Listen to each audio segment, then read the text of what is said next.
Hello everybody and welcome back to my channel. My name is Gita Marie and today we're just gonna answer the age-old question. Why are conservatives so scared of tofu? I don't know if you have been on the internet for a hot second, but eating tofu seems to be synonymous with a very specific archetype that a lot of conservatives, right-wing politicians and representatives love to bring up. It's the Guardian reading.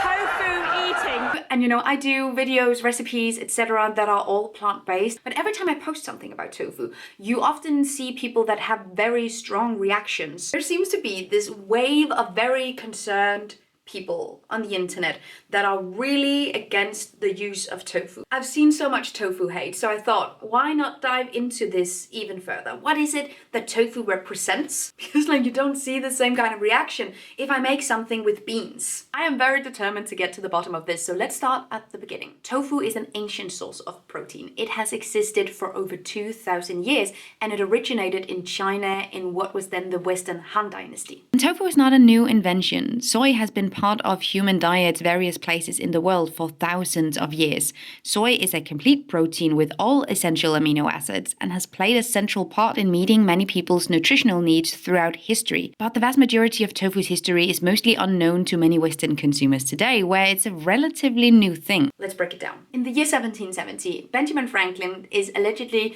the first American to reference tofu on record in his letter to John Bartram. And Europe's first soy food factory for human consumption was established in Paris in 1910. But it seemed like tofu first gained its real popularity in the West around the 1970s, 1980s. Which leads us to today, where the Western tofu market is really just popping off. And also, we kind of need to shout out the marketing of tofu from this diet culture perspective that was really all the rage in the 90s as well. So for many consumers today, that kind of association still linger. Tofu as this diet or weight loss related product. According to research conducted by Nielsen, they showed back in 2017 how 23% of consumers wanted more plant-based proteins on the shelf. 39% of US consumers said that they were actively trying to incorporate more plant-based foods into their diets, and those numbers have kept growing. But wait a second, hasn't there been a lot of criticism related to soy production and deforestation? How does that make sense? If soy is responsible for deforestation, then how come tofu is suddenly a climate-friendly food? 76% of global soybean production is used to feed livestock for meat and dairy production. Soy production is mainly a problem because the vast amount of soy is used to feed animals in the animal agricultural industry. And it requires vastly more soy to feed livestock that then can be turned into food for humans than just growing soy for human consumption. If we're worried about the impact of soy or deforestation, tofu, trust me, is not the problem. Now, speaking from a specifically Western perspective here, because that is all I know, and I recognize that this perspective is not the global standard. The rich history and traditions of tofu from many Asian cuisines and how it's been marketed through the 1900s and all the way up until today in the West are two vastly different things. Now today, soy has been available to Western consumers for long enough time for Western consumers to have made their own associations. And I don't think I'm going out on a limb here when I say that tofu in the West is marketed to a very different demographic or a very specific demographic in comparison to how it's used in China. Consumers that seek lower emissions, that use tofu and soy products as meat substitutes, that are overall interested in altering their lifestyles to be more environmentally conscious to some extent. And this target demographic is frequently referenced in the political landscape. The former Home Secretary in the UK left this remark in 2022 after a protest to stop fossil fuels closed a bridge. It's the Guardian reading. Tofu eating, wokerati, dare I say, the anti-growth coalition that we have to thank for the disruption that we are seeing on our roads today. In 2018, Republican Senator Ted Cruz said this: "We're seeing tens of millions flooding into the state of Texas from liberals all over the country who desperately want to turn the state of Texas blue. They want us to be just like California, right down to tofu and silicone and dyed hair." And it goes even further back than that, because in 2007, Ann Coulter wrote this insane column, "Let Them Eat Tofu," where she used Marie Antoinette's infamous line, which she didn't actually say, but turned out to be a propaganda campaign to turn the people against the aristocracy, which worked. Ann Coulter used this column to describe how liberals were disconnected from the real America because they believed in the, and I quote, "insane psychotic idea of climate change." Awkward. And if you have been a single second online, you have probably heard tofu referenced as an identity marker that sort of implies lack of masculinity. You are a soy boy. Another thing is you're a soy boy, you got your testosterone levels plummeting, you can't get a boner, and then you're still doing soy. So a douche canoe on the internet called me a soy boy. Some guy with an undercut just called me soy boy?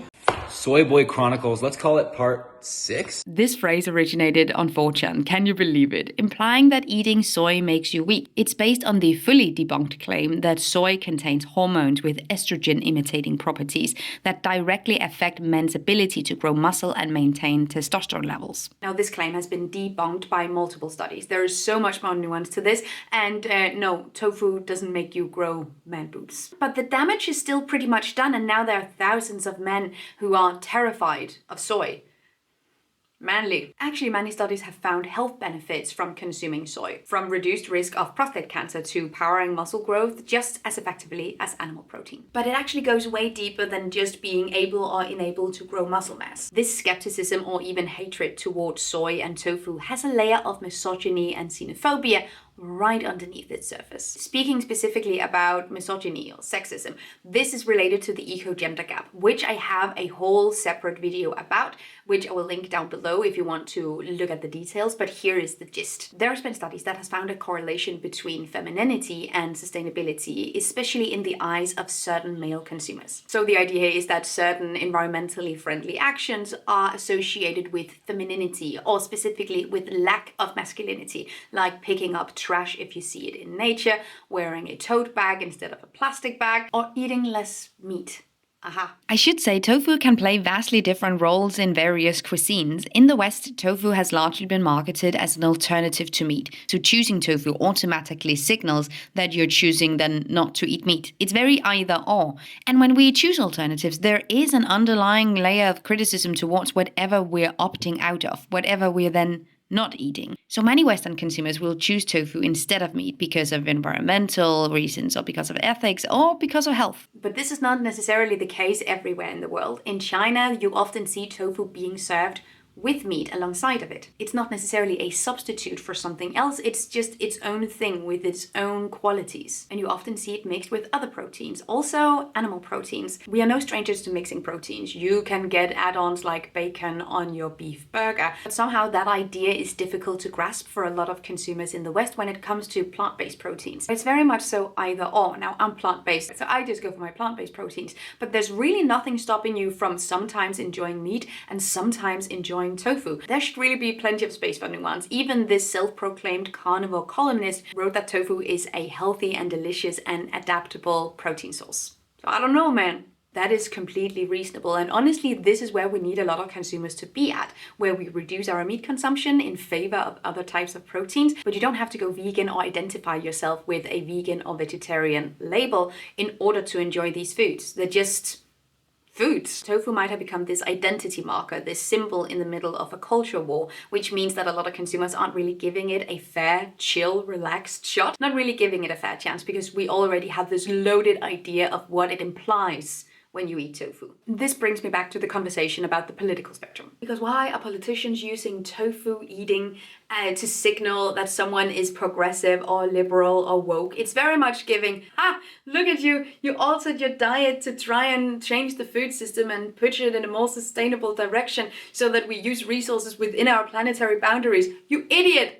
Don't mind if I do. Politically, we've created these in and out groups, and a lot of the time they're largely based on how we express ourselves, and in many cases, our gender. Think about the idea of the blue, short-haired, septum-wearing, angry, woke, liberal woman that so many conservatives love to bring up as this horror image of who they have definitely nothing in common with. Why are conservatives so obsessed with blue hair? Now, this reminds me of Matt Bernstein's commentary on Nicki Minaj's outfit and styling at a recent conference she visited at Mar-a-Lago. Dressed like this. I wrote, "The immediate, complete decuntification is such a tell." I absolutely love that. Historically, fun outfits, colorful hair, etc., that kind of self-expression has been exclusively available to leftists. Don't get it twisted, this is not me saying that conservatives can't express themselves or can't experience with style or hair color, etc. It's just historically, We have seen that that kind of political leaning landscape have been much less likely to experiment with those kind of expressions and tools. And I would go as far as to say that historically it has been kind of frowned upon for conservatives and right-leaning representatives, politicians or supporters to engage or indulge in that kind of self-expression while staying within the in-group. This is not something that only happened in the past, this is something that we're seeing intensified today. And the norms that you follow in this in-group are guided by heteronormative and Eurocentric standards. If you want to fit this in this neoconservative mold and be safe with this in-group, you have to tick these boxes. So bringing tofu back into the mix, because our diets, our food choices, and the culture that comes with food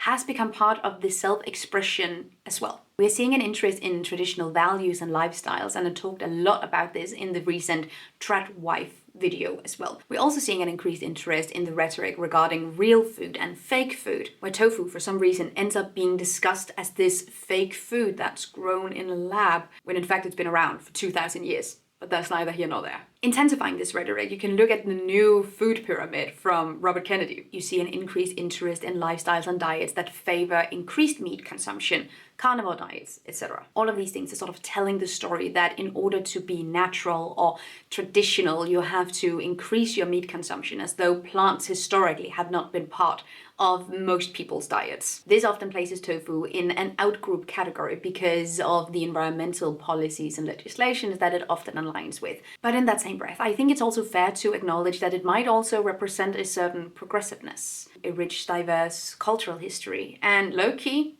immigration. Something that might not have the most positive of associations in the target group that is concerned with traditional lifestyles and real fake food and that kind of discourse. Politically, there's a lot to gain from painting the world black and white. Unfortunately, this just also creates the ideal environment for misinformation to spread. Bringing tofu into the conversation about one's political opponent was never about food. Because when a lot of cultural figures or politicians put tofu's name in their mouth, it's not to criticize its taste or its texture. It's to signal that if you like it or not, you belong to the in or out group. It represents more than just an ingredient or a staple in your kitchen. When these kind of descriptives are used and these associations are being established, we establish who are the people that we agree with and the others. We make a contrast clear between strong masculinity and whatever we want the others to represent. Increasingly, and this is what kind of worries me, this type of signaling or rhetoric comes with this willingness to ignore basic science, or let's take it a step further, even basic nuance. And this isn't random at all. The most powerful political tool we have today isn't outrage, it's doubt. And have we seen this pattern before? Yes, we absolutely have, with the tobacco industry, with fossil fuels, with vaccines. And the playbook goes something like this. Create confusion, fund counter-narratives, turn expertise into elitism, frame evidence as ideology. And suddenly, tofu isn't a dietary preference anymore. It's not something that you can just choose if you're in the mood for it that day. Suddenly, when it's brought into this conversation, it becomes a political statement. Because once doubt becomes the default setting, it doesn't stop at soy. It seeps into climate policy and public health and environmental protection and education. But it also, and this is the kicker, teaches us something hopeful. Because despite mockery, despite the memes and the soy boy jokes, tofu sales keep growing. At the end of the day, tofu is not a threat to masculinity, tradition, or national identity. It's not a liberal conspiracy. It's a versatile, protein-rich, and climate-friendlier food with a 2 millennia track record. So this is my plea. Can we please chill on the identity politics for a hot second and just enjoy some food? I think it's honestly a little sad that there are so many people that has been completely cut off from trying new things because we are too scared of moving out of the boxes that we have assigned for ourselves or that has been assigned for us. I recently saw a content creator on TikTok talking about how he loved tofu in his salads. Not a vegetarian, not a vegan, and apparently that was controversial. There are absolutely valid reasons. If you don't want to eat tofu, perhaps you don't know how to cook it, we can fix that. Perhaps you don't like it. To some extent, we can also fix that because when I first started this sort of vegetarian vegan journey, I didn't like tofu at all. When I tried to prepare it, it went horribly wrong, super spongy and weird and just no. But I've had so many variations of tofu that has been absolutely mind-blowing. I make stock with tofu now, but people have no idea that tofu is actually in this. we need to know the differences between tofu types. There is silken, there is firm, there's extra firm, there's soft. So many types of tofu does so many different things. It's absolutely spectacular. And a lot of consumers are being completely robbed of those experiences because we're now playing some kind of cultural war where tofu and soy is right in the middle, which is not only ripe for misinformation, but it also creates these identity markers that are incredibly fragile and not just hurting your own health, but it's also hurting the planet. So can we just chill?